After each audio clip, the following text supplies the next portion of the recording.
come around to the southern side of Nandagrama, on the edge of the village. We walk down a road named Gocharan Marg, or the road of the feet of the cows.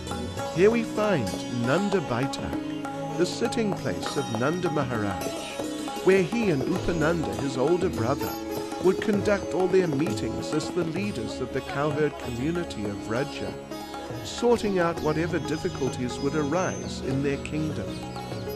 Inside we find a small temple room with a nice picture of Nanda Maharaj with Krishna and Balaram. Dinabandhu Prabhu explains. So one day Upananda, he called Betak, there in Nanda Betak. And he addressed all the Brijbasis. I suppose you're all wondering why I've called you here today, but there's a very important matter that has to be discussed. Because you remember when Garga Rishi came here, he was telling that Lala, he may be some great personality, some yogi, or maybe some demigod. He even said maybe he might be Lord Narayan himself. So it is simply imperative that this Mother Yasoda has to stop chasing him with sticks, tying him in rope, pulling his ears. She can't do these things. He's a great personality. No, wait a minute. What are you talking? He's a great personality. How can you say such foolish things? Great personality. We see even ordinary people can control their senses. But this fellow, he has to eat 24 hours a day. He has to eat. And if there's not enough sugar in the sweets, what a big tantrum he makes. Now, ordinary people, they can control their senses. You say maybe a yogi. Yogis control their senses. They eat once a day. He has to eat all day long.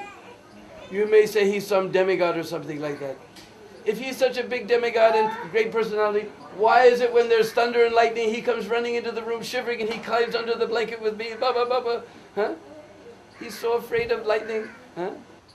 And we see demigods, they're very pious. But this guy is such a liar. He lies about things he did do, and he brags about things he didn't do. He's always telling lies. If you ask him, was he bothering the gopis on the Panigat? No, he wasn't anywhere near there. Did he steal the butter? No, he wasn't anywhere near there.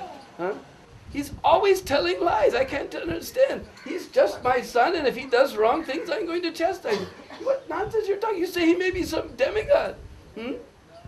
But how can you say this? It's just ridiculous. Nanda Baba, he got into thinking about all of Krishna's pastimes. He started laughing. Oh, he's such a liar.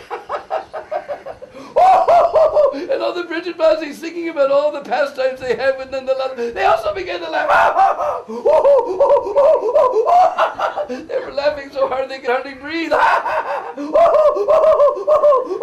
And everybody was just thinking about all the pastimes of Nanda. And they forgot why they called the meeting. They were only thinking of the pastimes of Krishna, and that's the only reason to call meetings, so that we can remember the pastimes of Krishna.